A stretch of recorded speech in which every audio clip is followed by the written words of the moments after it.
Capital tonight. So we hear the phrase each year when the budget is rolled out, the devil is in the details. And today, some more of those pesky details came to light. The New York Times reported that Cuomo's proposal to merge the state's insurance and banking departments also included a plan to give the executive branch more power to monitor Wall Street. And that potentially cuts the legs out from under Attorney General Eric Schneiderman. Joining me now to talk more about this plan is former State Attorney General Dennis Vacco. He's joining us from Buffalo. Thanks very much for your time, Dennis. Hi, Liz. Thanks for having me on tonight. Oh, it's good to see you. So basically, this is an interesting proposal.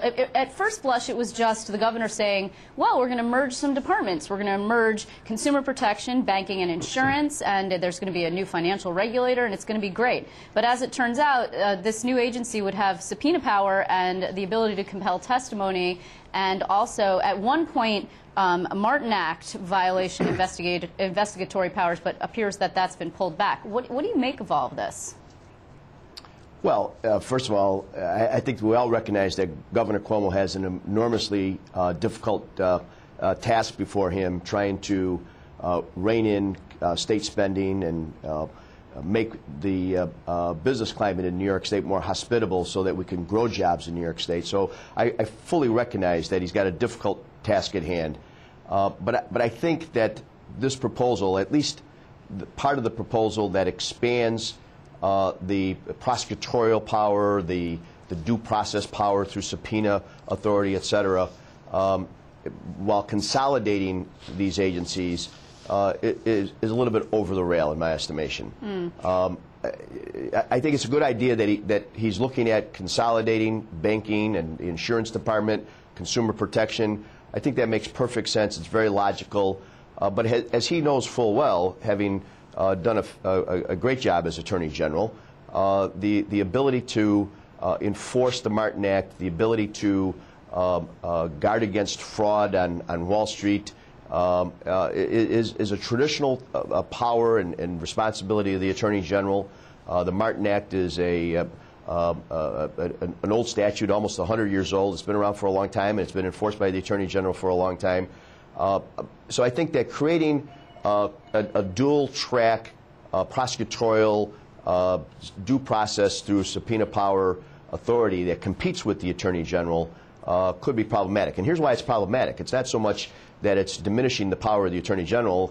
You know, I don't want your viewers to think that I'm just trying to defend and protect some old turf here as a former Attorney General, but I think that it's complicated for businesses that want to come into New York State and businesses that are doing business in New York State. We already have a rather complicated regulatory environment in New York State, and I think that this just makes it more complicated, especially in the context of so many global businesses that indeed do work through Wall Street. So, Dennis, then what do you think the motivation, without being able to be inside the governor's head, and of course we're not going to presume what it is that he wanted to do here, but it's pretty clear. I mean, he came out of the Attorney General's office, as you noted. He knows exactly what it does. So if for not a power grab or an effort to undercut the Attorney General, or if at the very least to create a competing entity, then what do you think might have been the logic behind doing this?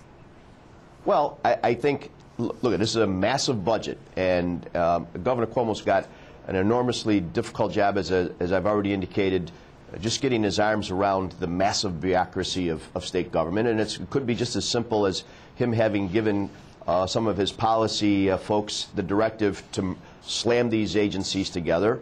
Again, I think that's a good idea. And in doing so, they just kind of blue-skied this and decided to give the new consolidated agency this excessive power and authority. But again, I just think that it's unnecessary, and it is complicating.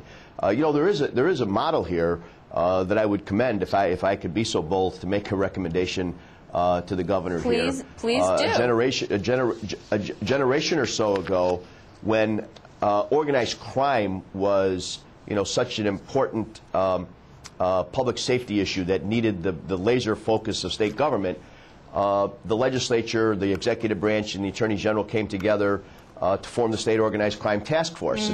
And many people don't remember that the Assistant Attorney General, the Deputy Attorney General in charge of the State Organized Crime Task Force, is a dual appointee of both the Attorney General and the Governor.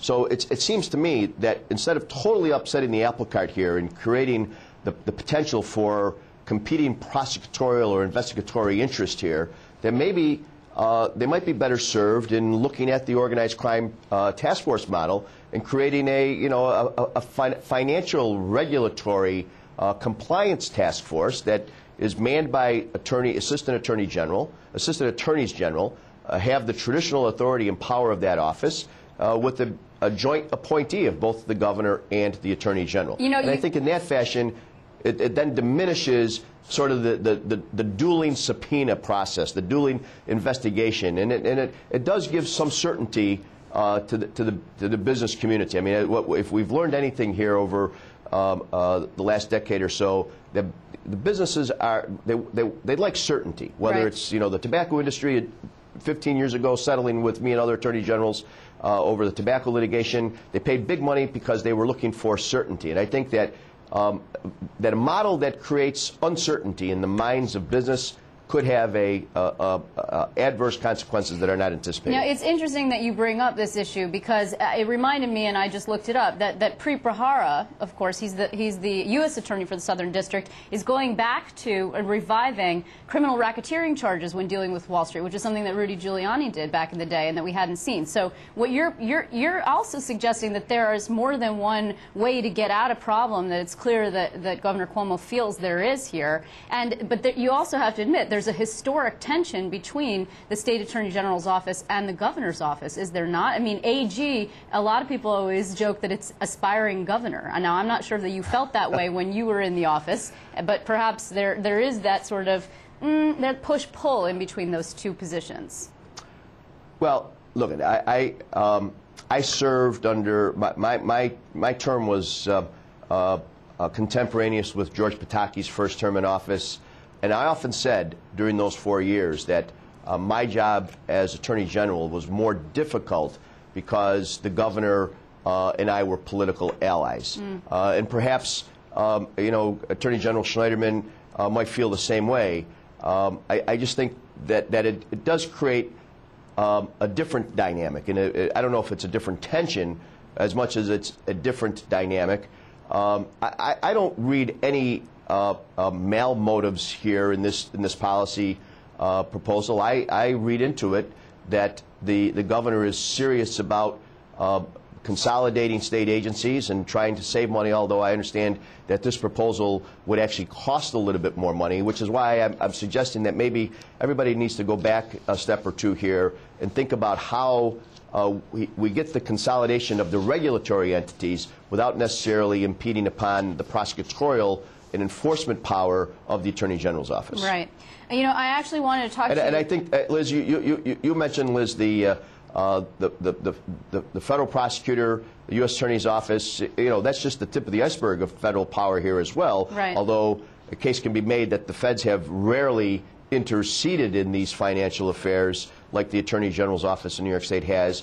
But that's just another layer of regulatory power and prosecutorial authority that just further confuses the marketplace. And I think that we'd all be better served. We certainly want to regulate the marketplace and make sure that scams and schemes to defraud are eliminated. But we don't want to make it much more complicated than what it already is, because the business environment in New York State needs less regulation and not more. Well, right. I mean, it was, in Elliot Spitzer's opinion, the SEC's failure, he said, to do the regulation that he thought needed to be done for Wall Street that caused him to revive the Martin Act to begin with. But before we run out of time, I just want to ask you a completely different question, which is an update for a case that a lot of people, insiders, have been following on the political scene, and that is a very interesting case where you have a GOP Republican political operative who is facing criminal charges, theft charges from Mayor Bloomberg's money that dates back to the 2009 campaign. You are seeking for this to be dismissed. You're his attorney, the consultant's attorney, and you're back in court on March 14th. Is that correct? Correct. We argued we had oral arguments on our motion to dismiss. We made our case as to why we believe that legally this indictment should be dismissed. We believe that these charges are insufficient, as a matter of law. It's a complicated case. The DA's office is trying to make this a case that's about a simple larceny, and it is anything but that. Our position is that Michael Bloomberg personally made a $1.2 million contribution to the Independence Party, and the only way that he could make a contribution of that amount would be to make it into the housekeeping account of the Independence Party. And while that's an enormous loophole under New York State election law, it's a lawful loophole, if you will. But when you make that contribution to the housekeeping account, you lose control of the money. And not only do you lose control of the money, but the Independence Party can do whatever they want with it, as long as they're spending it legally. In this context, our position is that Michael Bloomberg made a lawful campaign contribution that was properly disclosed by the Independence Party, and then the Independence Party lawfully expended a portion of that contribution to fund ballot security efforts that benefited not only Michael Bloomberg, but other Independence Party candidates. So we are going to be keeping viewers up to speed on this because, like I said, you'll be back in court on the 14th. In the meantime, I want to thank you so much, Dennis Vacco, for joining us. It's good to see you. Thanks, Liz. Good seeing you, too.